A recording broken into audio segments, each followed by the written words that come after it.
Old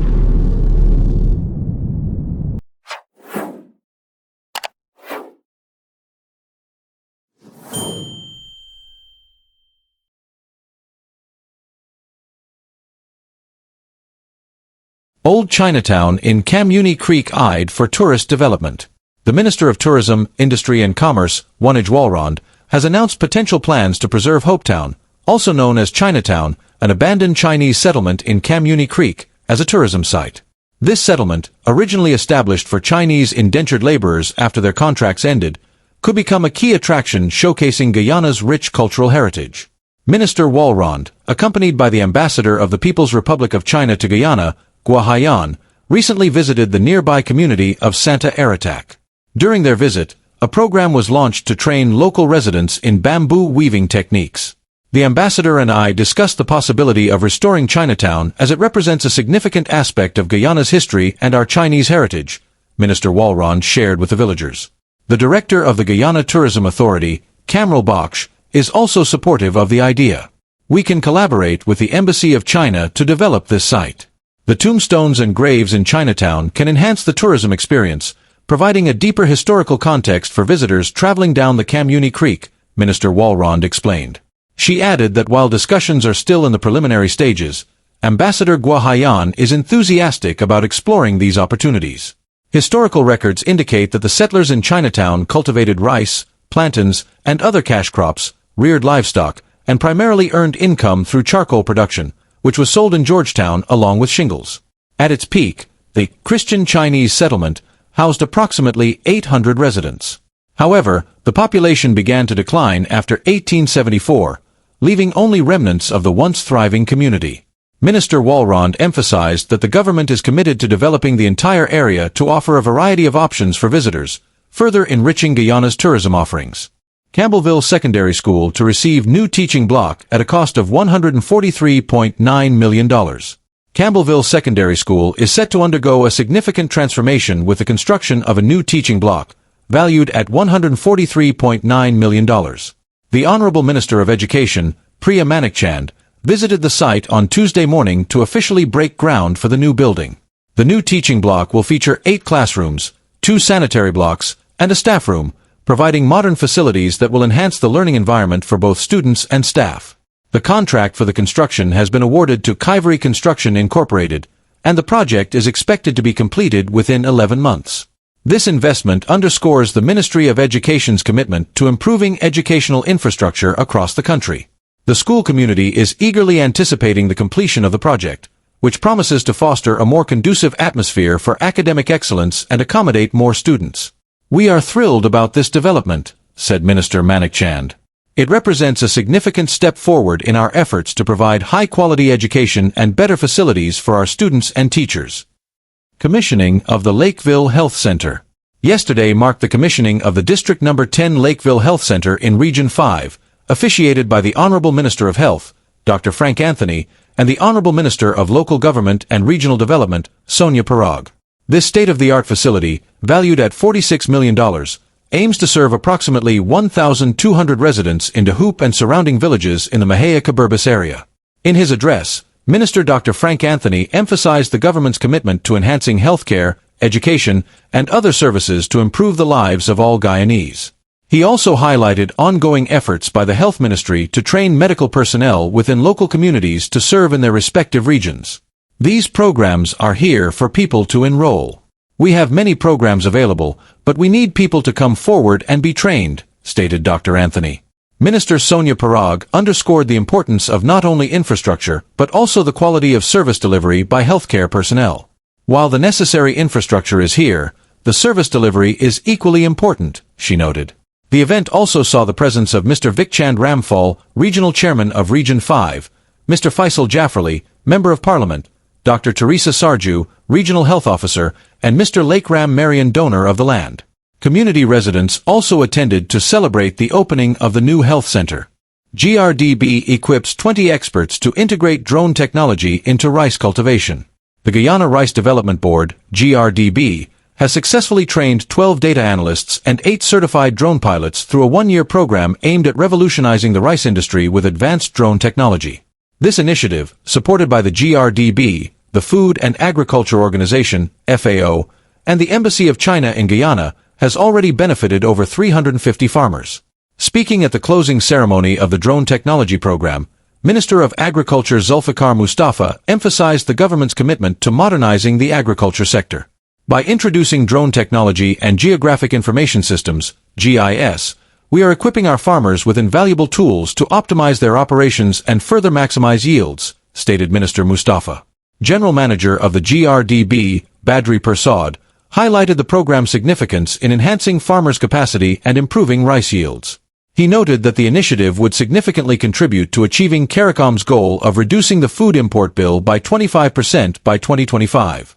This project will have a very positive impact on the development of rice in Guyana, said Persad.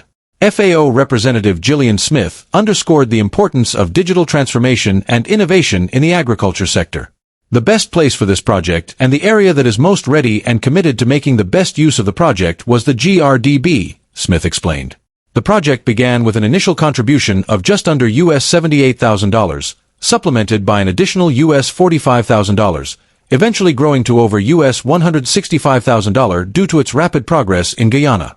The program also included the provision of a multispectral drone and 4 DJI Air 2S drones. The successful implementation of drone technology has led to the FAO handing over 4 more advanced crop monitoring drones and 3 laptops to the GRDB. This technology has enabled GRDB officers to map all rice growing plots in the country, identify farmers and rice varieties, and offer advice on land leveling, plant health, and soil salinity. Guyana records significant increase in rice production. The Guyana Rice Development Board, GRDB, has already exceeded its half-year target for 2024, producing an impressive 362,000 metric tons of rice.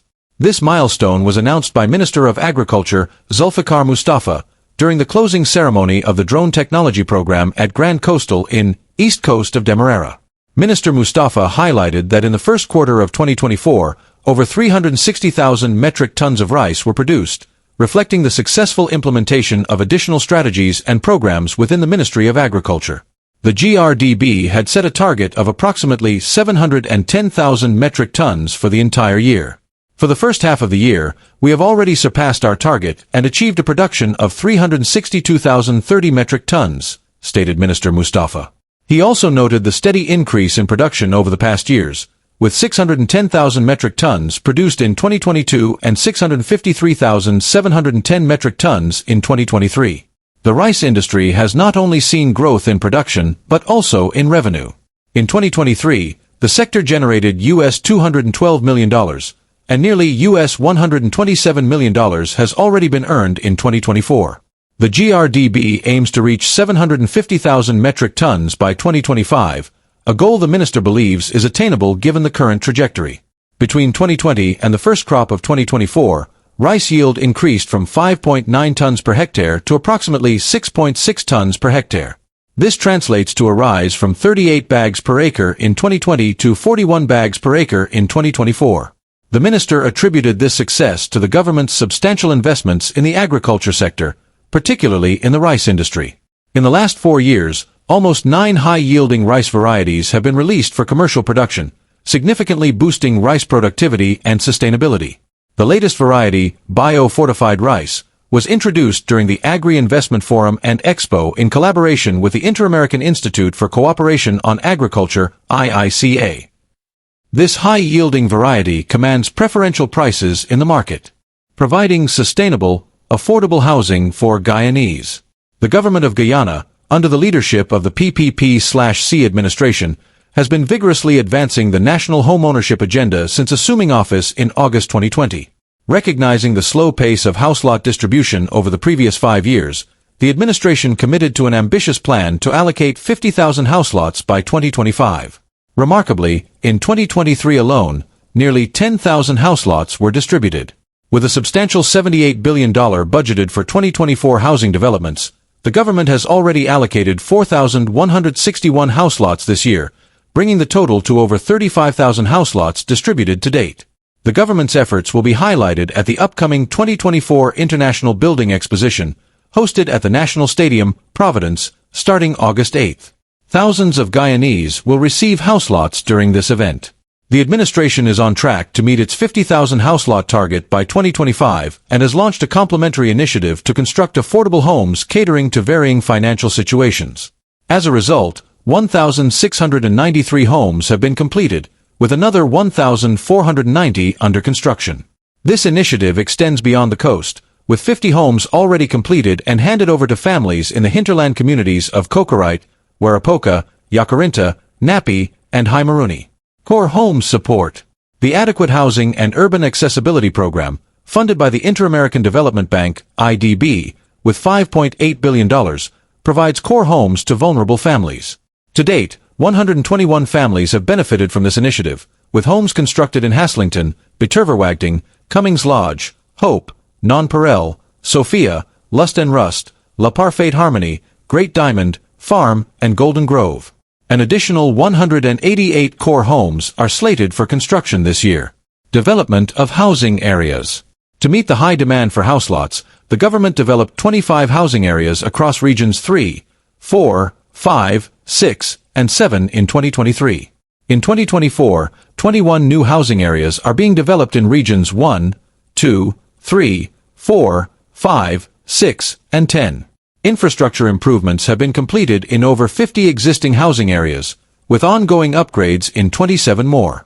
Electrical infrastructure installation has benefited over 30,000 households in 15 areas, and 35 communities have received 2,959 street lamps. Additionally, the regularization of 1,391 lots in 13 squatting areas has enabled many families to start building their dream homes. In 2023, 3,178 ownership documents were issued, with over 1,067 issued so far in 2024. Housing subsidy programs. The government's housing subsidy programs have facilitated the construction of many dream homes. Since the introduction of the steel and cement subsidy, 1,346 vouchers have been issued to families across regions 2, 3, 4, 5, 6, 7, 9, and 10. The Let Hem Housing Support Initiative has seen 30 houses completed and 70 under construction, with $400 million invested. Residents of Lang Avenue in Georgetown are benefiting from the $50 million Lang Avenue Housing Grant, with 122 vouchers issued to date, totaling $42.7 million. Silica City. Construction has begun on over 70 out of 110 young professional homes at Guyana's first smart, urban center, Silica City, located along the Soesdijk-Linden Highway. The project, with a $3 billion investment, aims to foster modern living standards and sustainable development. 4-lane highways construction. The construction of several 4-lane highways is alleviating traffic congestion and opening new economic opportunities. Key projects include the completed Phase 1 of the Eccles Landfill Road, the $13.3 billion Heroes Highway, and ongoing works on the $11 billion Diamond to Busby Dam, Craig Highway. Additionally, the $15.1 billion Schoonord to Crane Highway is nearing completion, and the $11 billion Diamond to Crane Road is expected to be finished by year-end. Electronic Planning and Development Single Window System. In June 2024, the government launched the Electronic Planning and Development Single Window System, enhancing the efficiency and transparency of public services. This system reduces processing times for planning and building permits, benefiting developers and citizens alike. The Planning and Development Single Window Act, passed in July 2023, governs the system's implementation and management.